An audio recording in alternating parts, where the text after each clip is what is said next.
அனைவருக்கும் வணக்கம். நான் படித்து ரசித்த கதையை நீங்களும் படித்து கேட்டு மகிழுங்கள். கதை பிடித்திருந்தால் அனைவருக்கும் பகிருங்கள். அம்மா ஸ்டூல் ஒன்றை இழுத்து போட்டுக்கொண்டு அதன் மேல் ஏறி நின்று எதையோ பரனில் தேடிக்கொண்டிருந்தாள். நான் இதையெல்லாம் கவனிக்காதது போல பாடத்தில் கவனம் செலுத்தி கொண்டிருந்தேன். கடந்த ஒரு வாரமாய் இந்த வீட்டில் இதுதான் நடந்து கொண்டிருக்கிறது. அப்பா எழுதிய துண்டு காகிதங்கள், பேப்பர்கள் எல்லாவற்றையும் அம்மா கவனமாக சேகரித்து கட்டுக்கட்டாக பரன்மேல் குவித்து வைத்திருந்தாள். அதில்தான் எதையோ தேடிக்கொண்டிருக்கிறாள் என்பது புரிந்தது. இப்படிதான் புதையல் காக்கும் பூதம் போல அவ்வப்போது ஸ்டூல் வைத்து ஏறி நின்று எதையாவது கிண்டி எடுப்பதும், அதை படித்துவிட்டு மீண்டும் பத்திரப்படுத்தி கவனமாக வைப்பதும் இப்போது அம்மாவின் தினசரி வேலையாய் போய்விட்டது. அப்பா எப்போதும் போல சிரித்து கொண்டே இருந்தார். எங்களை விட்டு பிரிந்து 2 மாதங்கள் விரைவாக ஓடிவிட்டாலும் சுவரில் தொங்கிய அப்பாவின் படம் அப்பா கண்முன்னால் இருப்பது போன்றதொரு பிரமையை எங்களுக்கு ஏற்படுத்தி இருந்தது. திடீரென ஒரு நாள் நெஞ்சு வலிப்பதாக சொன்னவரை அவசரமாக மருத்துவமனைக்கு கொண்டு சென்றபோது பாதி வழியிலேயே எங்களை தவிக்க விட்டு போய்விட்டார். சொந்த பந்தம் என்று சொல்லிக்கொண்டு வந்தவர்கள் எல்லாம் தாமரை இலையில் தெரித்து விழுந்த நீர்த்துளி போல ஒவ்வொருவராக விடைபெற்று சென்றுவிட நானும் அம்மாவும் தான் வீட்டிலேயே எஞ்சி நின்றோம். அப்பா இருந்தவரை நினைத்தும் பார்க்காத தனிமையும் எதிர்காலம் பற்றிய பயமும் திடீரென எங்கள் இருவரையும் பிடித்து கொண்டது. நாளைய பொழுது என்ற கேள்வி எங்கள் முன் விருட்சமாய் பறந்து நின்றதில் வியப்பேதுமில்லை. எங்களுக்கென்று எதுவும் சேர்த்து வைக்காமல் நிம்மதியாய் போய்விட்டாரேடி பாரதி. அம்மா என்னை கட்டிப்பிடித்து கதறிய போது ஆண்களையே நம்பியிருக்கும் எங்கள் சமுதாய அமைப்பை நினைக்க எனக்குள்ளும் அந்த பயம் சட்டென்று பிடித்து கொண்டது. பெண்ணாய் பிறந்துவிட்டால் எப்பொழுதும் பாரம்தானோ என்று அந்த கணத்தில் என்ன தோன்றியது. பாரதியின் எழுத்துக்களால் கவரப்பட்ட அப்பா நான் பிறந்தபோது அந்த பெயரையே எனக்கு சூட்டி பாரதி பாரதி என்று ஆசை தீர அடிக்கொரு தடவை அழைத்து திருப்திப்பட்டு கொண்டிருந்தார். அம்மாவின் நிஜ பெயர் கண்ணம்மா. அம்மா +2 படித்து கொண்டிருந்த போது அவர்களின் பள்ளியில் நடந்த பாரதி விழா ஒன்றுக்கு இளம் ஆசிரியராக இருந்த அப்பாவையும் சிறப்பு சொற்பொழிவாற்ற அழைத்திருந்தார்களாம். அங்கே அப்பாவின் பேச்சுவன்மையை கண்டு அம்மா வியந்திருக்கிறாள். அது மட்டுமல்ல, அப்பாவிற்கு கணீரென்ற நல்ல குரல் வளமும் இருந்தது. அவர் சொற்பொழிவிற்கிடையே சின்னஞ்சிறு கிளியே கண்ணம்மா என்ற பாரதியின் பாடலை சபையோர் மயங்கும் வண்ணம் மிக அழகாக பாடி அதற்கு விலாவரியாக விளக்கமும் கொடுத்திருக்கிறார். சபையோர் மயங்கினார்களோ இல்லையோ, அந்த பாடலை சபையிலே கேட்டுக்கொண்டிருந்த அம்மா தன்னையே கண்ணம்மாவாக நினைத்து ஒரே அடியாய் மெய்மறந்து உருகி போய்விட்டாள். அப்பா மீது அவளுக்கு ஒரு வகை ஈர்ப்பு ஏற்பட்டிருந்ததால் அப்புறம் அடிக்கடி அவர்களின் சந்திப்பும் நிகழ்ந்தது. அவளே விரும்பி பெரியவர்களின் சம்மதத்தோடு அப்பாவை திருமணம் செய்து கொண்டாள். உதடு மெல்ல விரியும் புன்சிரிப்பு, பட்டென்று கவர்ந்தெழுக்கும் அந்த காந்த கண்கள், கணீரென்ற குரல் இவையெல்லாம் அப்பாவின் +பாயிண்ட்டுகளாக இருந்ததால் அவையெல்லாம் ஒட்டுமொத்தமாக அம்மாவை கவர்ந்து இழுத்ததில் ஆச்சரியம் ஒன்றுமில்லைதான். கற்பனை வேறு யதார்த்தம் வேறு என்பதை காலப்போக்கில் அம்மா புரிந்து கொண்டாள். குடும்ப பொருளாதார நிலையை கவனிக்காமல் கற்பனையில் வாழ்வது, சிந்திப்பது, எழுதுவது, சொற்பொழிவாற்றப் போவது, பொது சேவை என்று இப்படியே அவரது வாழ்க்கை வாத்தியார் தொழிலில் வரும் சொற்ப வருமானத்தை மட்டும் நம்பி தினமும் ஓடிக்கொண்டிருந்தது. அம்மாவிற்கு என்னை எப்படி கரை சேர்ப்பது என்ற பயம். அதனாலே தினமும் அப்பாவை திட்டி தீர்த்து கொண்டே இருந்தாள். அப்பாவிற்கு ரோசம் வருமோ என்னவோ, ஆனால் அதற்கு பதிலாக கோபம் மட்டும் வரும்.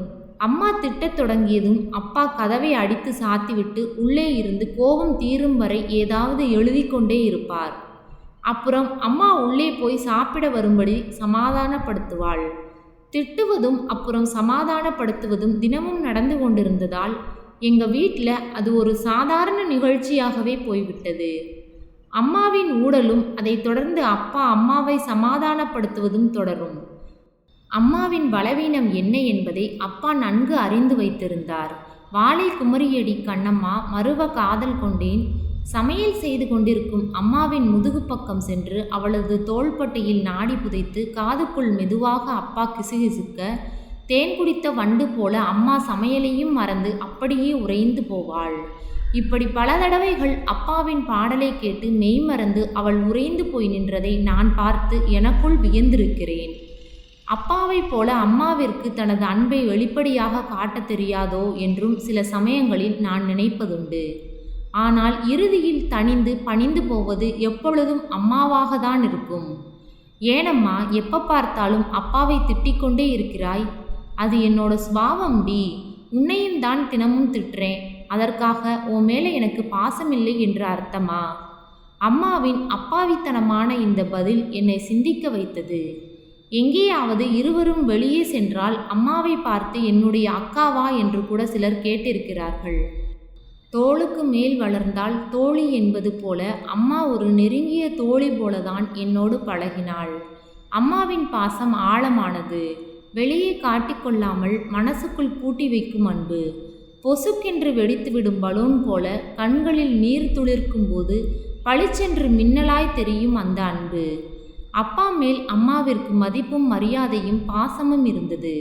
அவர் மீது ஒருவித மயக்கமும் இருந்தது. அப்பா என்ன சொன்னாலும் அவர்தான் தனது உலகம் என்று தலையாட்டும் பொம்மை போல சரியோ பிழையோ அவர் சொல்லை தட்டாது நடந்து கொள்வாள்.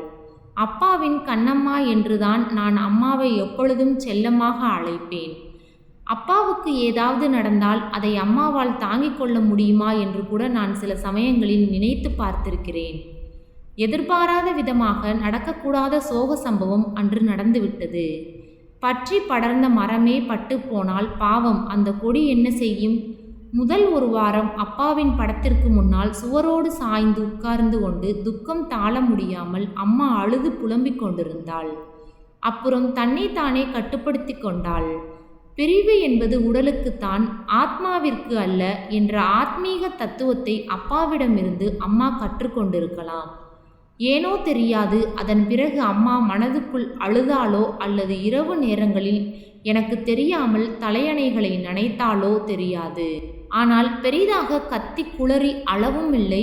எனக்கு முன்னால் தன் சோகத்தை காட்டிக்கொள்ளவும் இல்லை. குட்டி போட்ட பூனை போல அம்மா என்னை சுற்றி சுற்றி வரும்போது எதையோ மனதுக்குள் வைத்து குமைந்து கொண்டு வெளியே சொல்ல முடியாமல் சங்கடப்படுவதும் எதையோ என்னிடம் சொல்ல துடிப்பதும் எனக்கு புரிந்தது. அவளே சொல்லட்டும் என்று காத்திருந்து பொறுக்க முடியாமல் போகவே அம்மாவிடம் கேட்டேன், ஏம்மா கொஞ்ச நாளாய் ஒரு மாதிரி இருக்கிறாய். என்னுடைய மனசுக்குள்ள அந்த குற்ற உணர்வு குடஞ்சு கொண்டே இருக்குதடி பாரதி.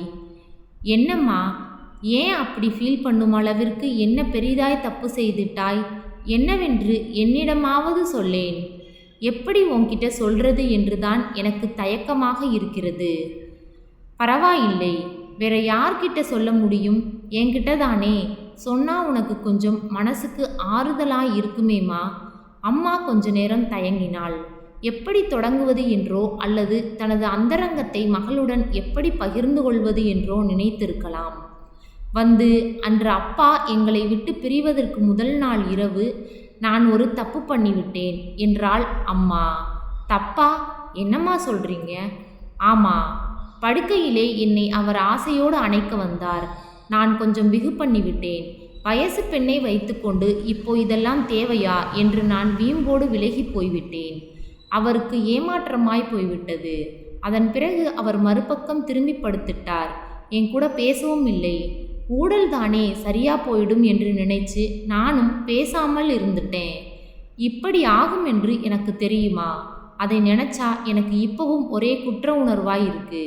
அவருடைய கடைசி ஆசையை கூட நிறைவேற்ற முடியாத பாவியாய் போய்விட்டேனடி நான். ஒரு தோழியிடம் தன் குறையை சொல்வது போல என்னிடம் சொல்லி விம்மத் தொடங்கினாள் அம்மா.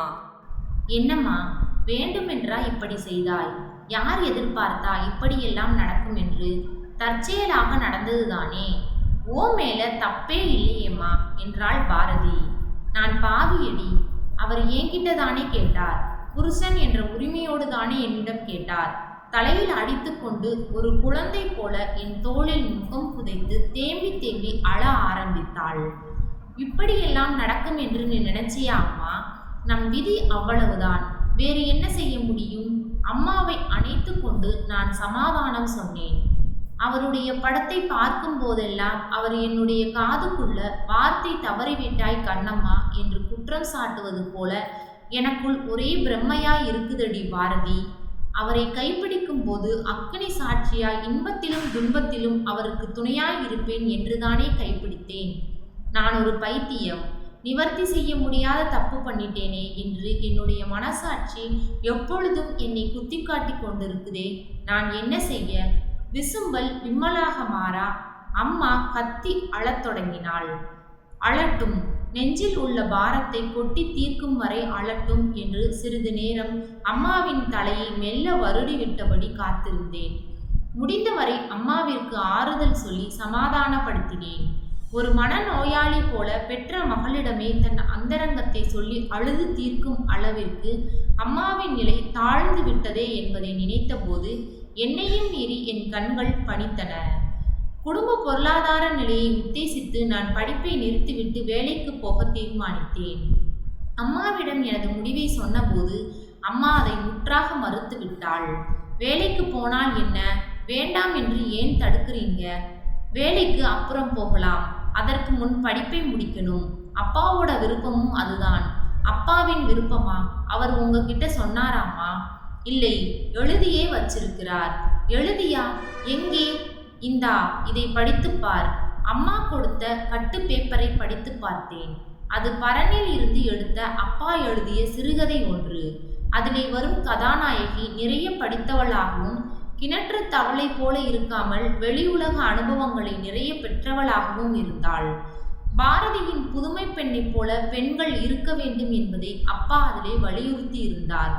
அதனால்தான் அம்மா என்னை தற்சமயம் வேலைக்கு போக வேண்டாம் என்றும் தொடர்ந்து படிக்க சொல்லியும் என்னை வற்புறுத்துகிறாள் என்பதையும் புரிந்து கொண்டேன். அப்பாவின் எழுத்துக்களை தாரக மந்திரமாக ஏற்று அதையே அம்மா பின்பற்றுகிறாள் என்பதை இன்னும் ஒரு சந்தர்ப்பத்திலும் என்னால் உணர முடிந்தது. திடீரென ஒரு நாள் அம்மா நெற்றியிலே பொட்டு வைத்து பூ வைத்து வண்ண சேலை கட்டியிருந்தாள்.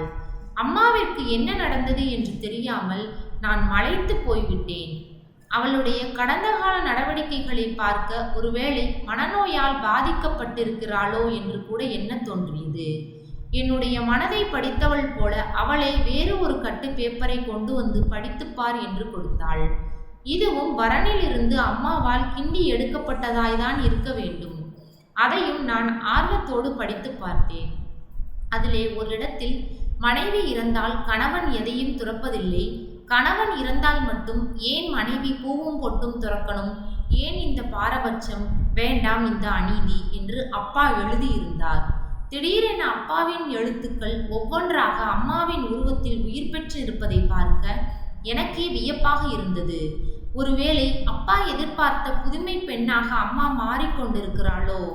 அப்பாவை ஒரு ஆசிரியராகத்தான் இதுவரை நான் தெரிந்து வைத்திருந்தேன். அவரை ஒரு சிறந்த எழுத்தாளனாக நான் கற்பனை செய்து கூட பார்த்ததில்லை. அப்பாவிடம் இவ்வளவு திறமையும் கெட்டித்தனமும் இருந்ததா என்பதை நினைத்து பார்க்க எனக்கே புல்லரித்தது. நடமாடும் பல்கலைக்கழகம் என்று அவரது நண்பர்கள் மேடையில் அடிக்கடி அவரை புகழ்ந்ததன் அர்த்தம் இப்போதுதான் எனக்கு புரிந்தது. காலமும் நேரமும் வந்தால் எல்லாம் கனிந்து வரும் என்பது போல இதுவரை திரும்பியே பார்க்காமல் இருந்து அசட்டை செய்த பிரசுரதாரர்கள் எல்லாம் அப்பாவின் நாவல் ஒன்றுக்கு அரசு விருது கிடைத்ததும் வீடு தேடி வரத் தொடங்கினார்கள். அப்பாவின் ஆக்கங்களுக்கு அவர்கள் போட்டி போட்டுக்கொண்டு முன்பணம் கொடுக்க முன்வந்தார்கள். அம்மா தினமும் அவர்களுக்காக தான் ஸ்டூல் வைத்து ஏறி நின்று வரனில் புதையல் தேடுகிறாளோ என்று நான் முதலில் நம்பினேன். ஆனால் உண்மையிலேயே அப்பாவின் எழுத்துக்களில் அம்மாவிற்கு இருந்த ஆர்வ மிகுதியாலும் ஈடுபாட்டாலும் தான் அம்மா அவற்றை தேடி தேடி படிக்கிறாள் என்பதை விரைவில் நான் புரிந்து கொண்டேன். அப்பா விட்டு சென்ற நினைவு சின்னங்கள் ஒவ்வொன்றிலும் அவள் தன்னையும் ஐக்கியமாக்கி அதன் மூலம் தன்னைத்தானே மானசீகமாய் திருப்திப்படுத்தி கொண்டிருந்தாள். அப்பாவின் எழுத்துக்களை எப்படியாவது காசாக்கி விட வேண்டும் என்ற ஆர்வம் எனக்குள் மெல்ல தலைதூக்கி இருந்தது. காற்றுள்ள போதே தூற்றிக்கொள்ள வேண்டும் என்பதால் அம்மா வெளியே செல்லும் சமயங்களில் நானும் ஸ்டூலை வைத்து வரனில் புதையல் தேடத் தொடங்கினேன். அப்படி கிண்டிய பொழுதுதான் அப்பா எழுதிய அந்த கதை எனக்கு கிடைத்தது. அதிலே கணவனை இழந்த ஒரு இளம் பெண் மறுமணம் செய்து புது வாழ்வை ஆரம்பிப்பதாக அப்பா எழுதியிருந்தார். அந்த கதையை படித்துவிட்டு என்ன செய்வது என்று நான் சிறிது நேரம் யோசித்து பார்த்தேன். அப்பாவின் எழுத்துக்கள் எல்லாம் இப்போ அம்மாவிற்கு வேத வாக்குகளாய் தெரிகின்றன. குழம்பிய மனநிலையில் இருக்கும் அம்மாவின் கையில் அப்பாவின் இந்த கதை கிடைத்தால் என்ன நடக்கும் என்பதையும் நினைத்து பார்த்தேன். வேண்டாம், அப்பாவின் இந்த கதையை அம்மா படிக்கக்கூடாது. புது வாழ்வு என்ற போர்வைக்குள் அவளுடைய கனவுகள், சந்தோஷங்கள் எல்லாம் கலைந்து நிர்மூலமாக கூடாது. அம்மா, இது ஊருக்கு உபதேசமாய் இருக்கலாம்.